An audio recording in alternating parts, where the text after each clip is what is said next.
And on this table here, this is the table of the inventors.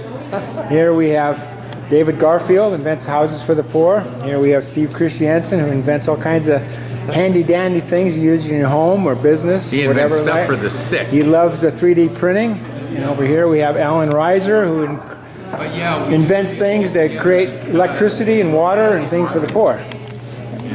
So it's really great to have these great minds with us tonight.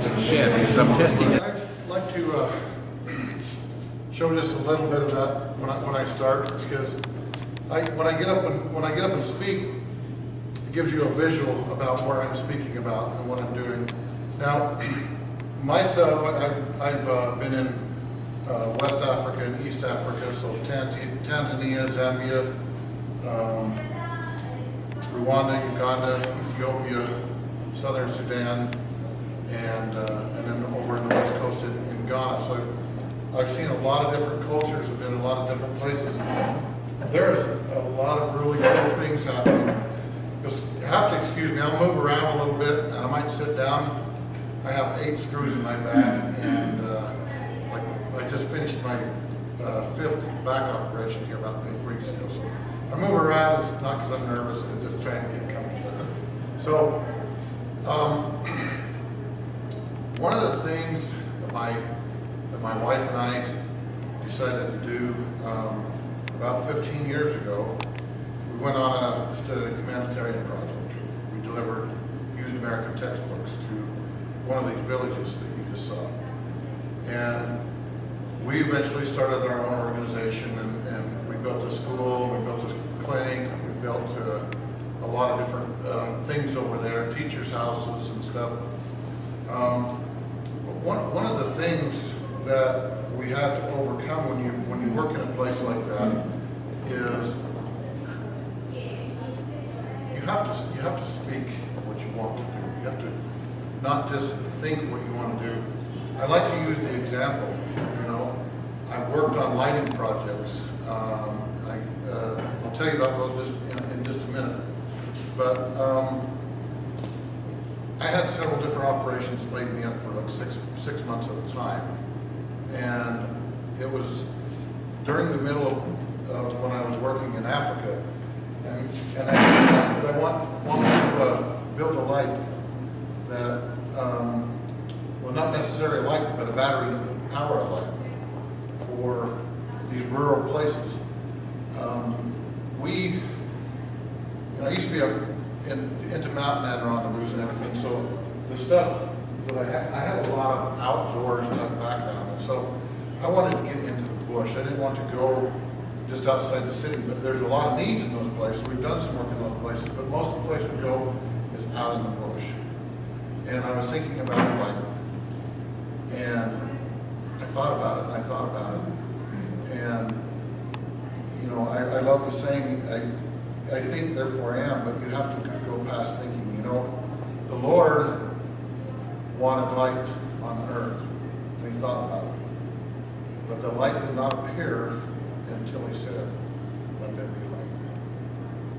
So when I started speaking my dreams out loud, they started to come to pass. And I believe in, you can call it what you want or whatever. Some people refer to it as the power of intention. But when you set your mind to something, you speak out loud what you want to do, and then you go out and you do it, you can accomplish amazing things. I wanted to create a battery that would run a light for my friends in Africa. In 2006, my wife and I were the first white people to go into Provo village. The children had no idea what a white person looked like. Some of the adults that have been in town. So this is Lake Tanganyika is the world's longest lake. It's the size of Utah. And it sits 3,000 feet down in the bottom of the Rift Valley. So it's like this huge Grand Canyon. It's 100 miles wide. And so to get down in there, it's difficult. There's only a couple of places where you can get down in there. Once you're in there, there's just villages, remote villages all along. They're basically cut off from the outside world. There's many roads or anything. The only way to get there is boat. And when my wife and I showed up, the children freaked out. They thought the witch doctor had painted himself white and was there to cast spells on somebody or something like that. They ran helter-skelter into the jungle, screaming, terrified. Well, when we'd been there for, an hour or so, they saw us talking to some missionaries that was there. These were not a denominational missionary, they were just Christian missionaries that had come to try to preach the gospel to these people, to bring them not physical light, but spiritual light. And so the kids came down and they'd never seen long hair like these guys. All they'd ever seen was curly short hair. In fact, the girls down there, they don't even grow their hair out until they're adult. So they have shaved head just like the boys do. And they were just amazed to see people with hair on their arms and on their head. They wanted to feel us, they wanted to touch us, they wanted to smell us. And I didn't know at the time, it was a long story. My wife went back home, obviously, and I came out. Most of these trips I did by myself. I was living in Africa for 6 months when we built the school for the first time. I've traveled there every year, but on the light issue is I had money to buy candles, but nobody else did. Very few people had money to buy candles. And it's being so close to the equator, it gets dark and light pretty much the same time. And so between 4:30 and 5 o'clock, it's dark. And they don't want to shut down at dark. And I had bought a little grass hut. It was in this video for $80 and just made this guy just rich. And he had put a lot of work into building this grass hut. Well, I had been using candles and they just burned out. Just burned out. And I bought these little survival things from Smith & Edwards at Walmart. Basically, it was a candle in a piece of tin, in a tin foil holder. And so it would burn the wax. Instead of just burning the wick, it would actually use the wax. And that little teeny tiny candle in that metal container lasted 15 times longer than the big candles that they would buy and burn it down, buy and burn it down. And this would just keep on going and going and going. That was the biggest technology we had seen ever. And I'm like, wow, these guys are blind.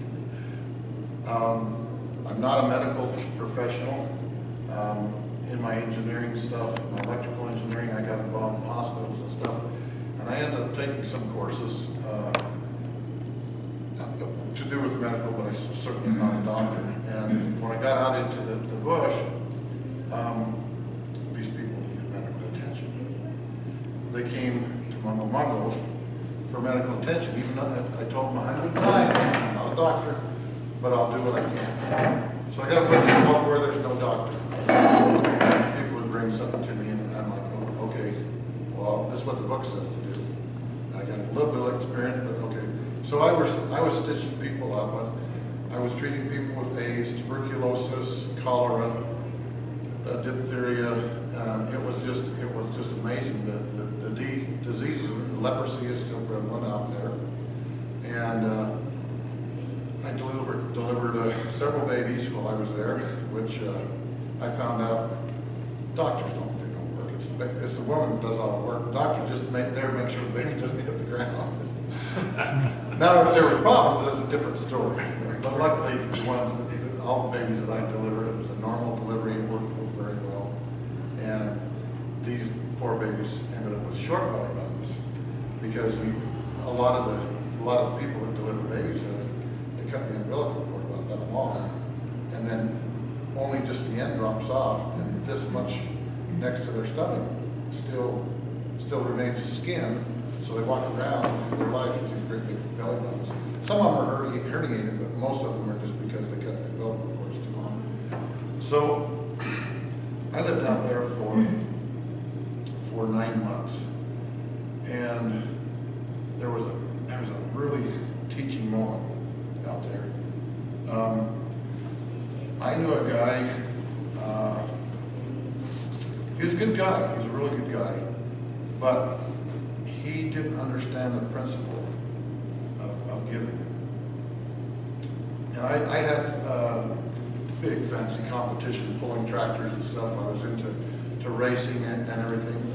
And I went to this guy and I said, hey, you know, I'm putting a different body on a frame, and you just can't go down to Walmart or Checker Auto and buy these big washer rubbers that are this thick to mount your old style bodies on. And he had a can of them, a whole Catholic can of them sitting there on the shelf. And he refused to give me one or to sell me one. He says, if those are mine, if you want some, you're gonna have to go find your own. I said, okay.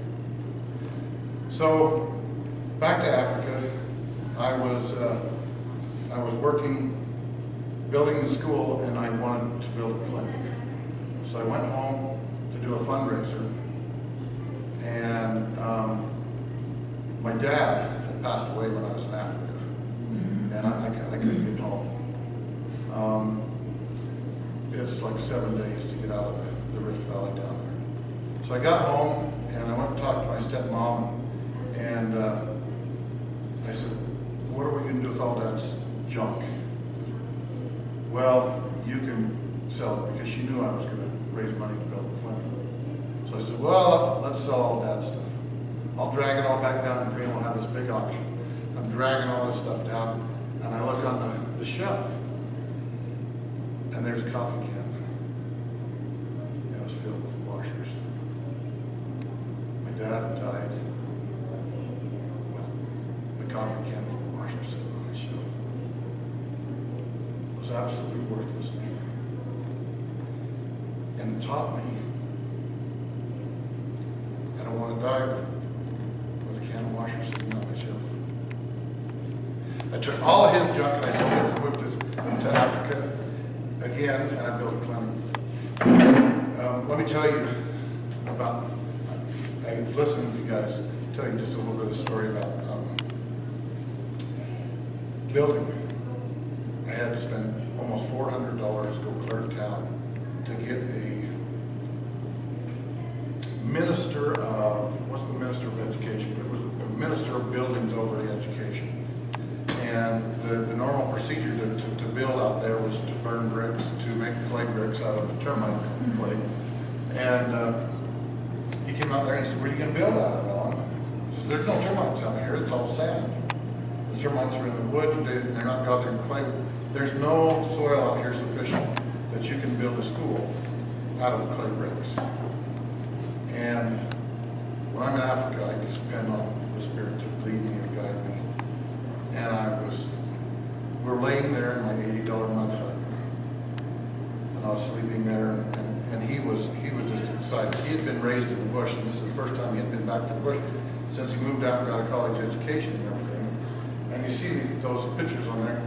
He handed me a fish head, he says, because he thought really highly of me, and the fish heads are the most delicate, delicious part of the meal. So he hands me a fish head. He says, do you eat fish head, Alan? I said, well, if you do. Oh, well, and he went on and on and on. He was just so elated to be back out in the bush. And we never did decide how we was going to build a building. And I went down to the lake, and I was walking around, and this light bulb came on. And I ran back there, and I said, Mr. Montefiore, come down here to the lecture. I've got to show you something. I said, the Lord's provided us with plenty of bricks to build a school. Don't you see them? And he's like, all right, this Mzungu's lost his mind.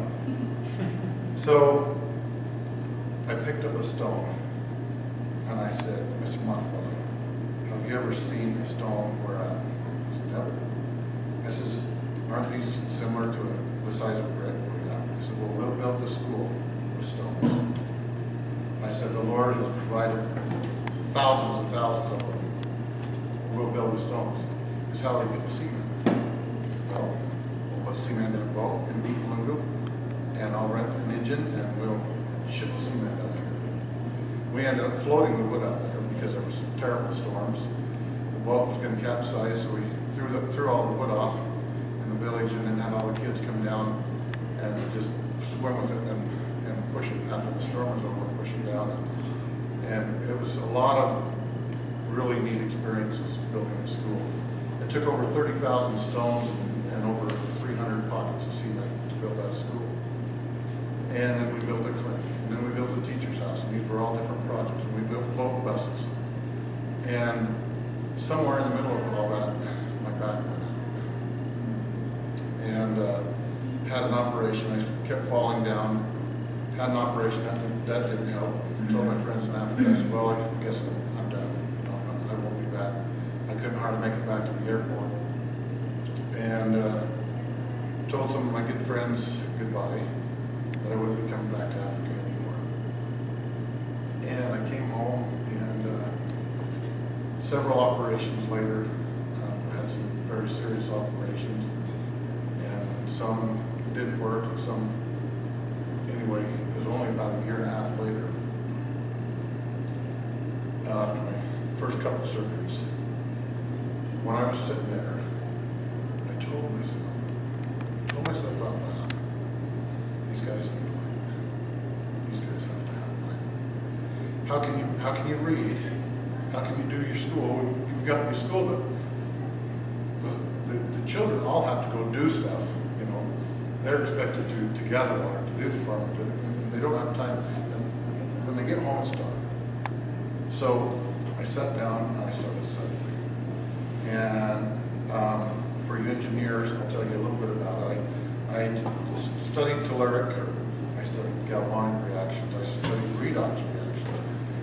Then I got into microorganisms and to photosynthesis that is created not with sunlight and plants, but with microbes.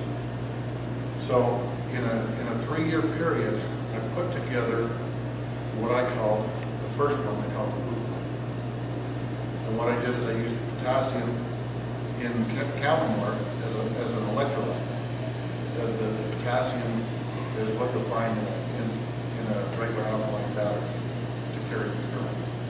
Then I used carbon and magnesium as a sacrificial anode is a magnesium, and carbon is a anode and a diode, or I mean an anode and an electrode. So, anyways, I was producing a little bit of current, but it wasn't big enough. And I had to go through another great big rigmarole. I won't bore you with all the thing, but I figured out how to run a 3-volt LED off of a half a volt battery. Put it all together and I charged out to Africa into the very remotest parts of Ethiopia there are. But I don't show many videos of Ethiopia because it's not appropriate in setting because they don't run any post. But we took a land cruiser down there, and we took two weeks to get down there. We brought like 5 or 6 5-gallon cans of diesel, 4 or 5 spare tires, and miracles happen like all the time in there. I was going through, I just flew to Ethiopia with all this stuff in my suitcase. It looked like I was a terrorist if you opened my suitcase. And magnesium and wires and carbon and electronics and stuff, you know. I'd probably still be in prison over there. And somehow I got it through the airport. I got over there and I'm looking, I'm looking for these villages. I went to a couple of villages and I wanted to teach in the college, and I was teaching these college professors stuff that they'd never even heard of before, and I was lighting this light, and they were just totally amazed. And I said, well, I'm just going to work my way south down towards Kenya and South Sudan. I happened to get on the bus next to it. It was pulled out of one of the villages that I wanted to go, the Dawsonage and the Hamlet villages, the most remote villages, as far as clothing and housing, and it was out in the jungle. And he goes, you know, the missionary took me when I was just young. And he served me. He gave me an education. And he said, now I'm translating your Bible in my language. It's not even a written language, so I'm like, how do you write it? He says, well, the Lord's helping me. I said, where are you going? He says, I'm going home to my villages for a while. I said, can I go with you? Sure. I'm the bus driver. Here's a few more shillings. Well, I can't remember what currency he was using, and the journey was off, and we were cleared out, and we spent time in mud huts. The reported high temperature down there was 100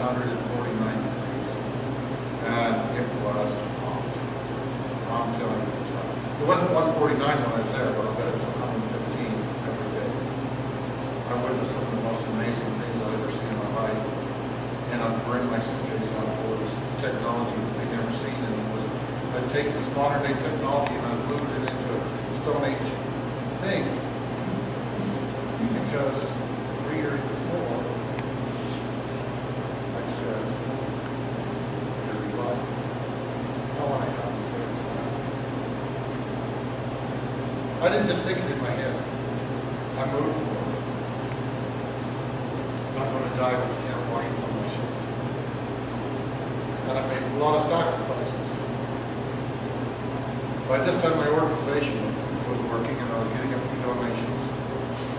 And, you know, those, along those lines, you know, I'd ask anybody who's working here who felt like they could. And if you feel like you can't, do it. Because aren't we told to give all of our needs? I was in the farthest reaches in Dawson Village. We'd gone 2 weeks on a land cruise. We had to take a boat across the Elmo River, which is just like a big muddy river, in the middle of the desert, just sand on both sides. I had my flip-flops on and burnt my feet walking through the sand, overflowed into my sandals. We got some place that got some motorcycles across the river, and we went out into the desert further, and we came into a village made out of sticker rings. And they lived on cows and goat mud and different things like that. And we were putting together, got some really cool video. It's not a pro business. All these ladies do the most of the work, and guys that take care of the cattle. And they're stirring up a batch of manure, and they're thinking, this was a little bit lost in this mine. And we put all these things in this bucket, we put the manure together and everything else. And I said, okay, bring water. I wanted 20 liters of water. That's a 5-gallon bucket. All the women that were there were about 15 of them, and their houses looked like igloos made out of sticks. They brought me about 1 gallon of water. That's all they could run out of the entire village. So I got one of those motorcycles, I put a 5-gallon bucket on there, and I said, go back to the river, and bring me back 5 gallons of water. So we came back, this lady was talking to my friend, who was doing perfect English now, and he's the one who brought me out there, and he says, the lady wants to talk to you. I said, okay. He says, next time coming, bring vehicle and water. And when I left, red light, and they kind of experienced it. I came home and I did some things, and I decided I tested water from the Great Salt Lake and the Sticky Hot Springs and everything, and I actually have this thing running on water instead of garbage.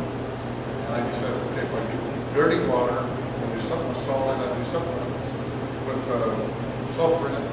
So I made this thing so that it would run off water. And I've got one home that I have got cow manure in, some dirt. I told my wife, dump all your eggshells in there this morning. Just a composter. August 24th, that light has been running for 4 years continually, never stopped. It's continual every day, day in, day out. I got it outside my back window, and I look out my window, and there's that light out of my shop, just shining bright. Just a little flashlight. And it's not going to be a 100-watt bulb or anything, but when you put it in one hour, it's amazing. Because it's I want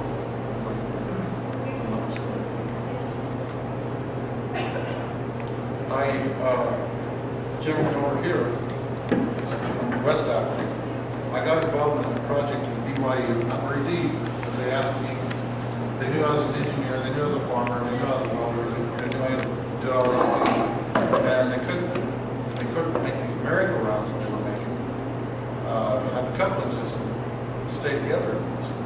Now I know you've been out in the jungle, and you've been in the farm. We've got all the electronics made. They made these wonderful MPPT controllers, 3-phase three-phase AC windmill generators and a merry-go-round. They couldn't make the drive system stay together and work, and they couldn't get anybody to go to Africa to wire all this stuff up. So I came on board, and I went down there and I said, well, you need to do this, this, this, and this, this. So they sent me blueprints from Africa to make these things in my shop. As well, and why you're doing it this way, don't do it that way. Anyway, he flew me out to Africa. They had 7 of those running, and not one was working. So I took all my tractor parts with me, put them in my suitcase, all my wires, everything else. And when I left Africa, they had 7 merry-go-rounds that were staying together, that were generating electricity. They would charge 5 lanterns per day, 2.5 hours of playground play, generate 500 hours of light. So I said, Ben Martin from Power Playgrounds, I said, let me invent you a swing. No, you can't do it. Electricians, electrical engineers says, grossly inefficient, that will not work. So okay. So I went home, I cut my kid's swing all apart, I put some part on, put a generator, gearbox on. They come down, look, man. Oh my gosh, that's amazing. I can't believe that. So I sent an electrical engineer out, and I burned up all that stuff because it was putting out so much electricity. I want to go to Africa and build one of those. And I spent a month down there in the slums of Accra, Ghana, trying to figure out where are going to get all these parts for this thing. And I find a really remote place to put this thing. And I said, well, you don't tell me remote, because I know where remote places are. And so I found an island, and I'll try to just hit the highlights of the story. But Thomas Grover was in he's in the Pearl Great Prize, or Dr. Cummings. But him and Brigham Young had a big tiff, and it was to do with moving wagons across the river. And Brigham Young gave my great-great-great-grandpa Thomas Grover a bunch of crap. There was a fight. My grandfather Thomas Grover ended up building a raft and floating these things across the river, and he made him stay there and keep floating these things across the river. And so Ben Markham is related to one of the guys. I'm related to Thomas Grover. Here we are 150 years later, and Ben says, you cannot float a 2,000-pound swing out onto an island. I said, did Jesus Christ walk on water? And he goes, yeah. So what makes you think I can float a 2,000-pound swing to an island? He said, you are bullheaded. I'm going to town. When I get there, don't call me and tell me that thing's on the bottom of the river. It's right in the delta of the Atlantic Ocean. There's 2 islands in Ghana that have swings that are generating electricity. 2 merry-go-rounds. Because I said, I'm going to move merry-go-rounds. I'm going to build a swing. Or somebody said, I can't build a swing. It's already been tried twice by BYU. Some years later, Ben Martin came up and he says, you know, all those things that you told me to do to merry-go-round now? I said, yeah. He said, well, I should have listened to you, but it's okay. Flew out to Pennsylvania, had 9 engineers, and they put an American-made factory, stamped out, plastic, powder coat, and he says, Alan, come look at this. We're in the testing. They got all these arms to move it so many times, full American. These engineers looked at me and I said, that's wonderful, that's wonderful. That won't work, that won't work. And the engineers were like, well, we build these for a living. We build millions of dollars worth of playgrounds every week. And they looked, Ben Markham looked at him and he says, you do whatever Mondo tells you to do. There's 45 merry-go-rounds in Ghana made by Playworld Systems. When we speak what we want to do, when we do what the Lord has commanded us to do, every one of us have talents out here. The Lord didn't make no mistakes when He made you, my talents aren't the same as yours. I could probably never accomplish the things that you will accomplish or have accomplished. But the Lord gave me special talents. He created me just like He created you, and just like He created you. And if you listen to the Spirit, you'll be able to accomplish anything you want in life. Service has brought me more happiness in my life than any great big race truck, any pulling tractor, any this and super speed boat. When you do something for somebody else, you can do for yourself. It truly helps them. It truly bless them. It's almost the Christmas season is approaching, and I like to tell this story, and then I'll ask a few questions. I'm probably getting close on time. I spoke out loud. I'm going to Africa. I'm going to go to Chronicle School. These missionaries that were in Provo village, they said, "How did you find this out?" I said, "Well, I brought 52,000 pounds of books over here. I'm going to deliver them to remote schools. And I figured there was a bunch of these schools put out here in the middle of the jungle of Zambia. It rains 200 inches. It's almost like the Amazon out there." And he said, "Will you come back and build us a school and clinic?" He said, I am 25,000 miles away from the United States of America. I said, "You can't even believe that, how far that is." And he started questioning me. "What are you doing out here? What's going on?" And he says, "We built this little grass school." You probably seen the video. It's a Tonga community school. He says, "We come out here to teach the people about Jesus Christ. Well, we found we can't teach them because they can't read or write. Would you come and build us a school?" First thing, I made a mistake. I said, "I'll try." Trying is the first step to failure. If you try, you're never going to get it done. You have to do it. So I told him I'd try, and then when I got home, I started telling people, "I'm going to Africa, and I'm going to build a school. How are you going to do it? I don't know, but I'm going to do it." And those missionaries said, "We can't teach because we don't have no books, we don't have no pencils, we don't have no paper, we don't have anything." And he says, "We've been fasting and praying for 2 months for somebody to come out here and help us." My heart stopped. And I said, "I want you guys to come down to the boat." And boxes and boxes. The Church of Jesus Christ of Latter-day Saints loaded with books, paper, and pencil. And I told him, "I don't know what you guys said in your prayer, but it must be very powerful, because it's drawn me 25,000 miles away from my home. And I brought the things that you asked the Lord for." Speaking what you want is very real. Those guys spoke to the Lord out loud. I know some of you guys are LDS, some of you may not be LDS. I'm LDS. We all pray to the same Lord. He hears us. Those guys spoke out loud. We need books. We need paper. We need pencil. We need somebody to help us with this. I told them, "I'm not going to come in here and build you a school because you just destroyed it." "What do you mean?" "You guys are going to build the school. You're going to pay for the school." "Well, we can't pay for the school. We don't have enough." I said, "I will pay for the school. You will haul the sand, you will haul the water, you will lay the bricks, and I will buy the cement." Their part was 1/4, because when I left, I didn't want a building that they didn't have any ownership in. Those guys were hauling 100 and 200 pound stones for 6 months. When they got through, that was their school. The first year was open. I told them, use it for a church.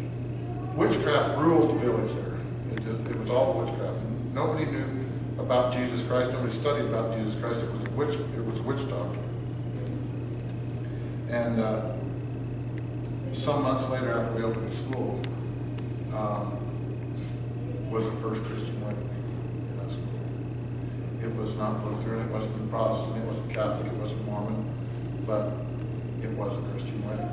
And those guys believed in Jesus Christ, and they knew they had to be sealed with Jesus Christ to be husband and wife. There was a little boy in Tonga Village when I first got there. His name was Wiggin. I built handicap schools, maybe and different things.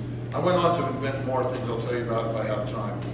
Kinetic energy machines, human power, whirly birds, swings, pump water, different things. But let me tell you about Little Wiggin. This is the holiday season, and I personally do not like Halloween. It stands against everything that I believe in. But you know what? If my grandkids want to dress up as Batman and go and cat, I'm all on board with that. But I won't get into that. But we're going into the Christmas season. We're getting ready to be thankful for all that we have. If we have $20 in our pocket right now, we're among the 15 most richest people in the world. Little Wiggin, he was in that video. He had his North Shore hat on. He was standing in my mud hut. And he's a little guy, and he'd come up to me and say, "Mungo, Mungo, sweetie." And I'm like, okay, I give him a sweetie a couple times, this little American candy or gum or candy. And I'm like, I'm not teaching him anything. So I said, "Wiggin, pick up on that. Go bring water." Because we was drinking out of a stream, and I was chlorinating my water. So little Wiggin, he'd run down, he'd take one of those 2-liter bottles, he'd run down to the crib, and he'd give me a 2-liter bottle of water, and he'd hand it to me and say, "Mungo, Mungo, sweet," tuck on my jacket. And I'd give him a little sweet. He shadowed me everywhere I went. Everywhere I was, there was little Wiggin. And he was always trying to teach me some better. "Mungo, Mungo, come in, eat wait, da da da da." Like, you know, he would try to teach me how to speak his language. And with that heat, it was unbearable down there. They call it the home of heat because the sun comes 3,000 feet down in Bottom River Valley, and it doesn't come back up. And it can rain 200 inches in 4 months, and it is humid. It is just unbearably hot. So Lake Tanganyika is really fresh. Actually, I'm drinking out of that in places where it was away from the shore. And little Wiggin loved to go swimming with me. And so did hundreds of the other children want to go swimming with me. And we'd go swimming 2 or 3 times a day. I'd throw them up in the air, and they were splashing around, and you know, it was quite a hoot. And we're having problems with the school, and you know, I talk about all these projects. They did come, they weren't without trials. And I was having one of those moments where down in the water swimming, and the kids were just mauling me to death. And so I went out into the deep end. I didn't know it at the time that little Wiggin was still by my side, and he followed me out into the deep because I wanted to get away from some of the kids so I could sit there and relax. Well, little Wiggin came with me, and I didn't know it. And I was called to back into my village hut that sat right on the shore to get some tools for the workers that were.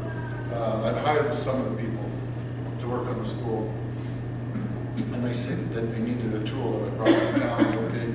I went over there and I got the tool, and I come back out, and people were screaming and hollering, carrying on. And I looked down, and this huge guy, there's not many people my size in Africa. This guy was my size. And he had a little Wiggin holding out just like that, upside down. It was purple. It was blue, bringing him out. And little Wiggin had grabbed it. And everybody said, "Mungo, Mungo, help." I didn't know what to do for somebody who had drowned.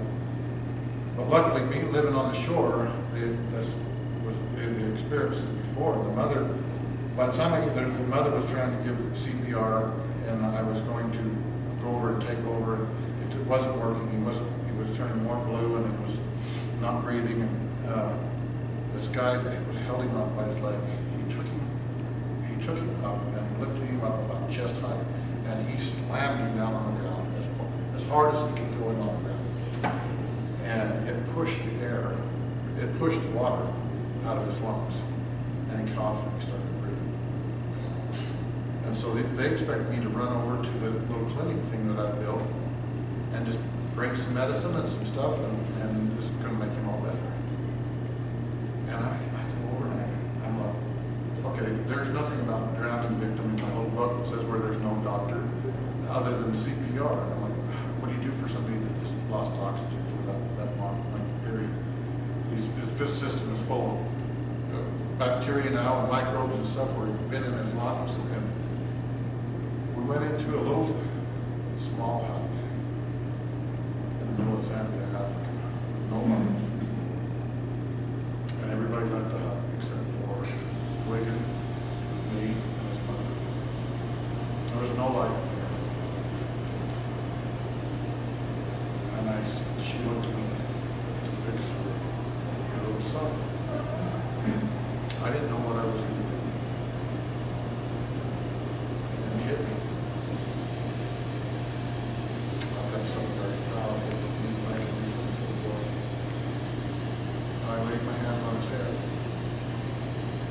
I gave him a blessing. And I told him he would grow up. And he would be well. And he would be a wonderful young man. I looked over at his mother in the dark. All I could see was a silhouette. I gave her a hug. Tears were running down her cheek. She didn't know what I'd said, but I'd spoken out loud what I wanted to happen. I didn't say it silently, I spoke it out loud. Wiggin, you're going to be okay. Through the power of the priesthood that I hold. Wiggin went on to get better, and it was Christmas time. These guys didn't know anything about Christianity, very little, if any. They didn't know anything about Christmas. They never celebrated Christmas. I said, we gotta have a Christmas tree. We gotta bring this tree over. And I just went and chopped down just whatever tree looked like a pine tree, and I had paper, and I showed the kids how to make snowflakes. And the older ladies just had a fit because I was wasting that paper. I was cutting it all up. I mean, these guys would write on the paper and then they erase it all and reuse it, you know. And I had like toothpaste tube holder, or toothbrush holders, bandanas, everything I could think that was shiny, candy wrappers, anything I could think was shiny, put on that tree. And they were going, oh, he was having a ball. He was, Mando, see, come on, Mando, see. And they were getting my first taste of Christmas. And then the missionaries that I spoke about were having a Christmas cantata. Love to listen to Zambian worship music. And they were teaching all the kids about Jesus Christ and everything else. And I was sitting under a papaya tree, and I was thinking about the Christmas cantatas that I'd heard at home. And how I missed my family, how I missed my wife. I was 12,000 miles from home, 20,000 miles from home, in the middle of the jungle on Christmas Eve.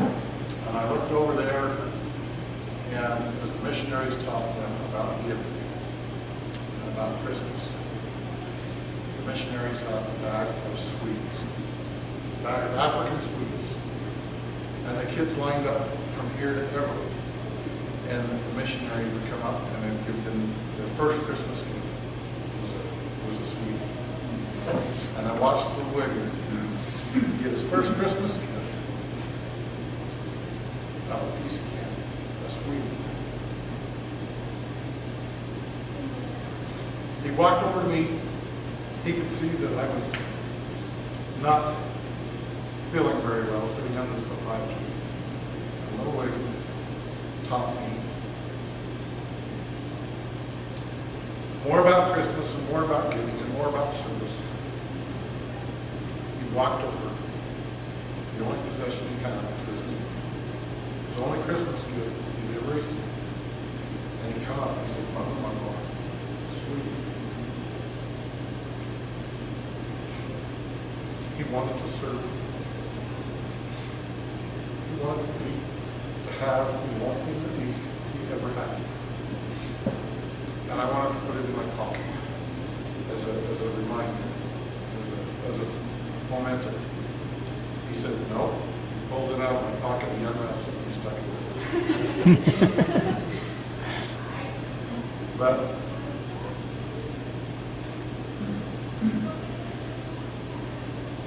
I don't know if Whitman would have done that 6 months before that.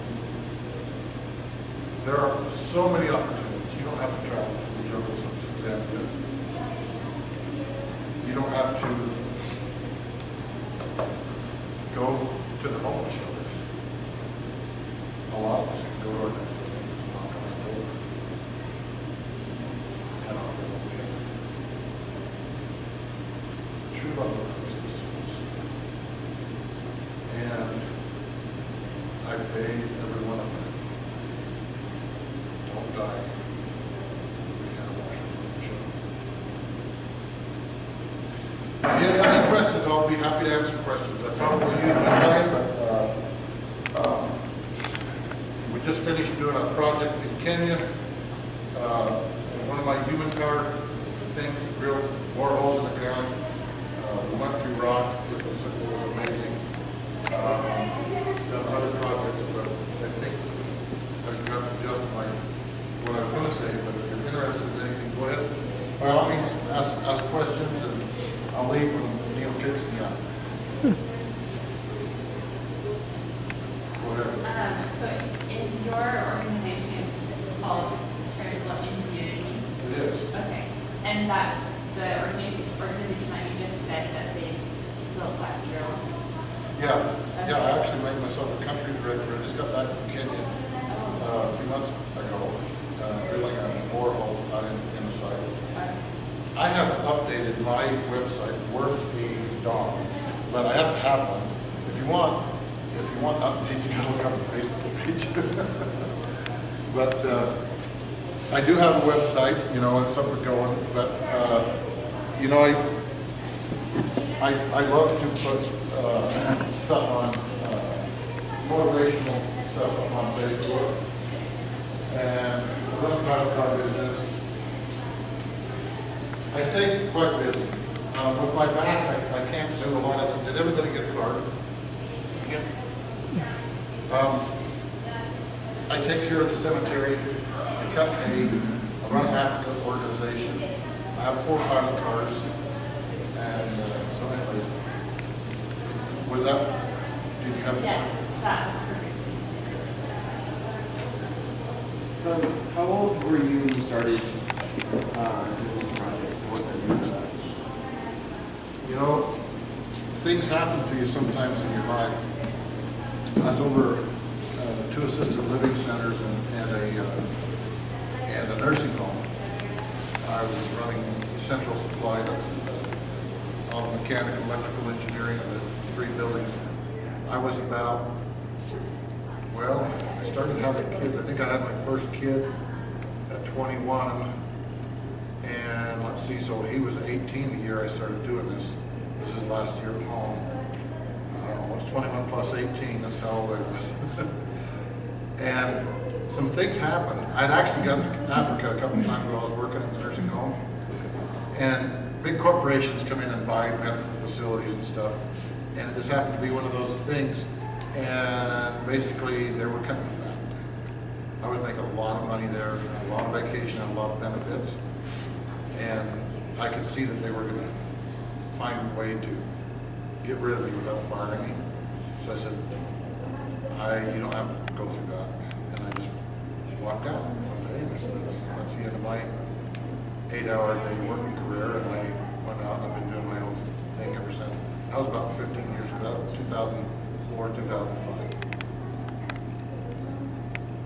But, you know, I could have told myself, well, I've got to go find another 8-hour-a-day job because I can't survive without it. And I've been getting along just perfectly fine. I mean, my wife did go to work at that time because I was living in Africa for 6 months. Somebody had to be home to pay for the electric bill and stuff. But you know, and my wife just retired from that particular job. And she's my office manager, doing all my invoicing for my pilot car business. So, told my wife the other day that she was nervous when she quit her job that we weren't going to be able to buy us. Yeah, well, fine. I says, you know that keyboard that I just bought you? That she had to have it. She wanted one of those. She actually wanted a gaming board, so I didn't get her a $15 keyboard. I bought her a $250 keyboard. And the other day I looked at the keyboard. I said, honey, I said, did you know there's $10 million in that keyboard? She goes, what? I said, all you got to do is punch the right buttons and you can get it out. It's true, isn't it? Go ahead, Neil. Now, one of the things I know about you is that on one of your expeditions, you were kidnapped. Now, I know you could probably talk hours about that experience, but can you summarize it in a few minutes as to maybe how the Lord redeemed you from that perilous situation that you were in? I told you got to follow the Spirit. And I wish I was more spiritually in tune when I'm home. When I charge off to Africa by myself, 99% of the time I'm by myself. I have to depend on the Lord. All these inventions that I do, I get inspiration from the Lord. I'm not smart enough to invent all these things I've got. But I was on a walk. I was going down like Tanganyika. And I'll back up just a little bit. I was having some problems at school, and I prayed for the Lord for help. And he came dragging a dead body behind the boat up to the village. People thought he was a Mizungu because he'd been in water so long because he turned white. And when I asked the Lord for help, that's what he sent me. And I didn't know, I had no idea that was really a blessing in disguise because, well, now we got a dead person floating in our lake where we do our dishes, you know. We got to get him out of there. And they asked me, they said, Alan, we know you're Christian. Would you pray for this man? And I prayed that his family would someday know where he was. You know, he'd drowned in the lake. It's a big lake. It's like an ocean. And I decided that was a good time to leave. And I remember the scriptures that said, go without purse or go without script. And I said, I'm going to let these people that have nothing support me. And I brought a pair of clean underwear in a little fanny pack, and I took off walking for weeks under the jungle. And I got to the border of Zambia and Congo. At that time, Al-Qaeda was up there, and it wasn't, ISIS wasn't around, and all these other fascists weren't around. But I was coming out of a little Christian church, and they were, I think they were, might have been Catholic, I'm not sure, but we're studying the Gospels. And I come out, and this guy said, you want to go to the Congo? I've been looking out over the Congo for several weeks. It's vast. Just the jungle part of Congo is almost the size of the United States. Congo is huge. You could put all of Europe, all of China, all of the United States in the African continent. The African continent is huge. And so I'm looking out over the Congo, and I want to go out there. Missionaries said, Alan, if you make it up to Congo, don't go in. My wife had got a text message, if you go to the Congo, don't go in. That was before smartphones. We had little flip phones, we could text back and forth. And I come out of this little outhouse thing, and I said, I'm going to the Congo. And that small voice inside my head said, Alan, don't go to the Congo. I went right down, jumped in a boat, and headed for the Congo. Got in their ways, got captured by the rebels. They put me in a little mud hut and was wanting to shoot me. I had a school teacher with me, and they had taken him somewhere else. And even though I wasn't listening to the Lord, I wasn't following my promptings, the Lord still sent a guardian angel for me. I was sitting there, and I had 6 AK-47s pointing at me. And this guy comes walking up to me, he says, hey, give me a cigarette. I said, I'm Christian, I don't smoke. He said, well, you got some money on you. No, I tried to give it all away for bribes. I don't got no money. Only time I haven't been able to bribe my way out of something in Africa. And so I said, what are you doing coming asking me for a cigarette? These guys are obviously going to kill me, da da da da da. One thing led to another and another and another and another. And he had told those guys, if you kill this Mzungu, the Zambian soldiers, the U.S. soldiers, they're going to come looking for him. And they're going to bring hellfire down on our village. And who wants to be responsible for that? That single guy, I had already said my last prayer to my Father in heaven. Well, I didn't do what I was told. I asked the Lord to take care of my family, and maybe someday they would know where I was at. And about 30, 45 minutes later, the guys that had the guns were now formed a circle around me, and were keeping everybody else from taking me out because they still wanted to kill me. And they took me down to the lake. This is a period of a whole day. They took me down to the lake, and all the guys that came in Africa, whoever's got the guns rule. Usually they're not guns, but anyway, they came down and they was holding these other guys back. I thought there was going to be a war there.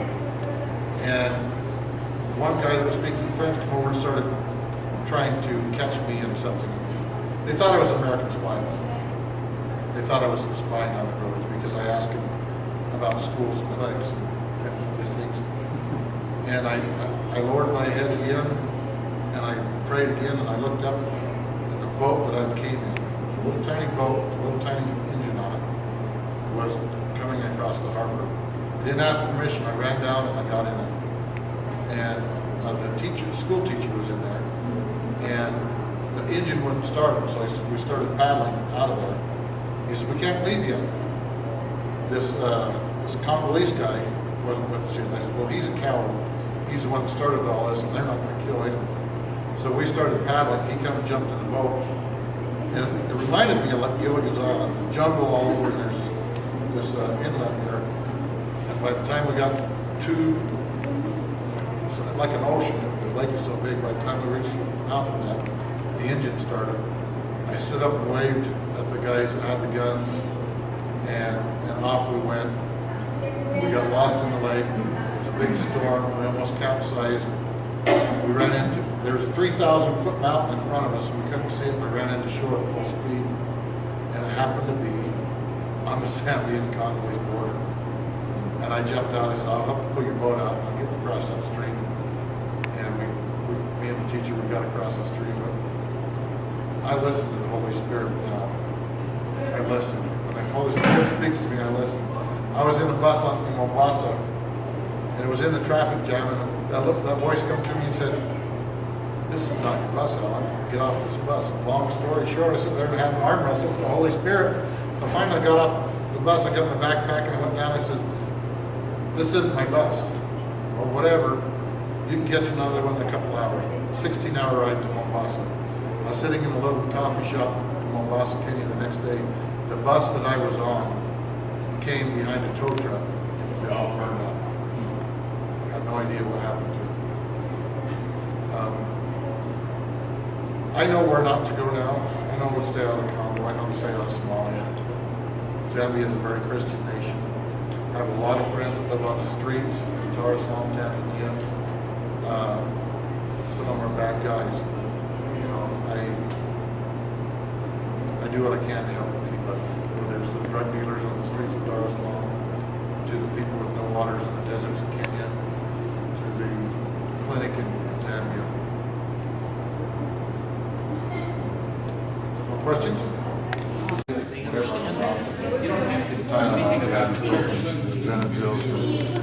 At this point, I used to be a triple priority.